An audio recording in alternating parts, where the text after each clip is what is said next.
Hey, what's up YouTube? This is Sean from Die Studios. I'm here with Mike from pixelprotocol.com, and today we're going to take a look at NECA's new figure.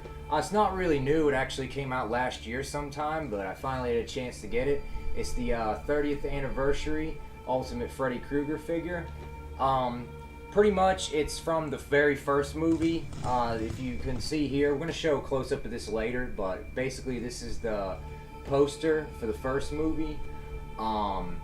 And it has a lot of cool features about it. I know you have a few NECA figures. They always make great stuff, and I know you've been probably one of the biggest Freddy fans I know, so this is great for you to review. It's right up your alley. Alright, as you see here, we have the box art here. Of course, it shows Johnny Depp from the first Nightmare on Elm Street movie. As we open it up here, you can get a good look at, you know, the inside cover art. What do you think about it? They always do an amazing job on these boxes over at NECA, and this one's no different than the others. It's got great representation of Freddy. The detail, the colors, just everything just pops out on it. Yeah, it's really awesome. Pretty much, you know, we can see inside where you have all the three heads, Freddy himself. The accessories there with the phone and the fingers where he chops his own fingers off like the sick fuck he is. You look on the back here, we have, like, you know, him posed again. You have, this shows you all the accessories and whatnot. And right here, a little synopsis of the story there. Synopsis of the story right here. As you see here, Nancy is having grisly nightmares. Something monstrous wants to kill her. Meanwhile, her high school friends, who are having the very same dream, are being slaughtered in their sleep by a hideous fiend of their shared nightmare. When the police ignore their explanation, she must confront the killer in his shadowy realm. It's pretty cool right there. It's really well done on the back there. Now here you got the flap open on the box, show all the detail here, and like, when you first got the package and you open it up, what did you think just seeing it wrapped in there like that? It was pretty cool, but I really wanted to take that motherfucker out. I know you was excited. I was so excited about it. Here you see a little close-up of, you know, the little, you know, the stance they got him in. Couldn't done better, you know, doing that right there. That looks really good. I couldn't get a real good shot of it. As you see, there's my microphone, but, you know, we tried our best to get a good shot of this, but as you see here is a little close-up of the inside of the box there. You truly have to see it in person to appreciate all the little details they put on the face and everything. Crazy what all they did with this figure. Yeah, they did a lot to it. They definitely did. Alright, as you see here, we have a quick little shot of the inside of the packaging. Took a little while to actually figure out how to open this thing, because I didn't know I had the cardboard backing, as you see right there. It's pretty cool, little boiler room. It's not bad, is it? A little bit of flames there. Yeah. Did a good job with the packaging, as always. The detail on that is incredible. There's gnarly burns he has all over his face, the nasty scabs actually and cuts. Notice little blood here. And a little scar on his neck there, that cut. Yeah, that's pretty sweet. This isn't the greatest stance. I would have preferred to have him in a different stance, but he looks pretty good. I mean, his pants look pretty realistic. Everything's really well done here. I mean, this is a well done figure. I really, really do like it. And here we have the infamous tongue foam from the first movie.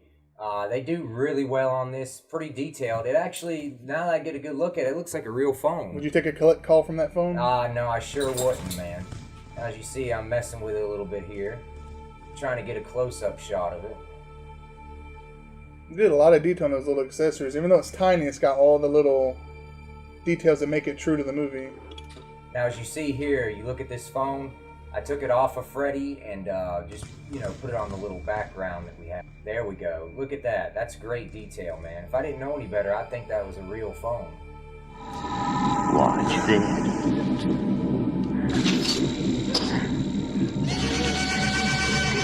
Alright, what we have here is good old Freddy cutting his own fingers off. What do you think about that? That's pretty neat, isn't it? Well, two things about this stance. That's my favorite head pose he's got, his favorite head sculpt with a grin. And those fingers are pretty gnarly from the scene where he slices his own fingers and watches it ooze out. Yeah, it's pretty awesome. This is pretty cool right here. This is one of his other faces. This is his third face, where he rips off his own face in the first movie. It's pretty damn detailed. Looks just like the movie.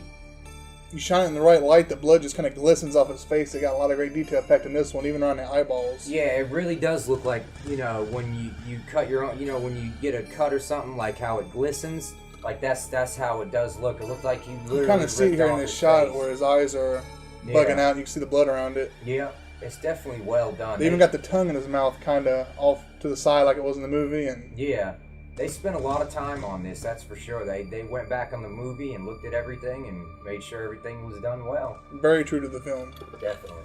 Alright, and here we have, this is kind of weird.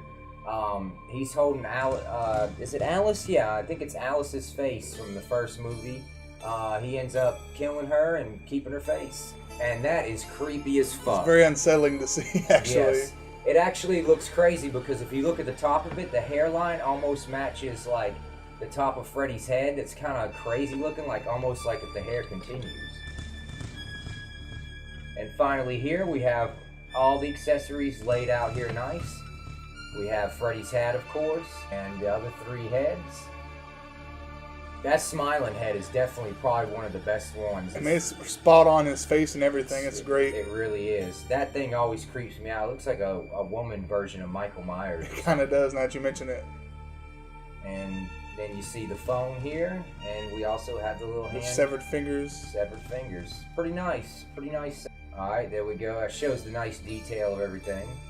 Everything's well painted, well sculpted. Looks great, man. I mean, everything is pretty well done. Overall, this is a great figure. You need to buy it. They put a lot of time into it, a lot of detail. I mean, you can't spot anything that's not from the movie on their face. I mean, it's just from all the cuts to just all the details. Definitely. Definitely a grade A figure. Pretty much overall, this is a really good figure. I got it from toywiz.com. They have pretty good deals there on a lot of different items. Nice shipping too, nice and fast. Yeah, nice and fast shipping. I literally ordered it on a Wednesday and it came on a Saturday. It was like $30. I think it was $31.98 with shipping. It wasn't damaged or anything. The only thing I didn't like is it had this little price sticker right here. Looked like they took off the price sticker. They must have had it in the store or something at one point. I mean, it's a pretty good figure. It really captures the first movie. It's 30th anniversary. Freddy Krueger came out in 1984, so 2014 would have been the 30th anniversary. It's a lot of slashing. Yeah, definitely. They made figures. They made another figure like this that has 3 heads, but it's not quite this particular one. I want to say this is one of the very few Freddy figures that has leg articulation. Most of them, the leg base is just. That's all you get is him just standing there. Yeah. And has got a little bit of bend in his knee. You can pose him better. Yep. He's pretty cool, man. But I definitely recommend buying it. If you guys don't already have it, go out and get it. Like I said, you can get it for about $31.98 shipped to you from Toy Wiz. You can get it on eBay for probably around that price too. Some people are trying to charge $40 for it. It may be worth it to you, may not. I'm just letting you know the cheapest price. But, you know, you should definitely pick it up. And until next time, we'll have more reviews. We really didn't plan this review too well, but we're so excited about fucking getting this thing. We didn't even know what to say about it. Like we just love it so much. And that's coming from a real Freddy fan that recommends this figure, so you know it's going to be good if you're even just the slightest bit of a Freddy Krueger fan. Yeah, I'm just a gigantic Freddy fan, man. If I could have everything associated with him, I would. But you know, it's just great to have this. But until next time, later.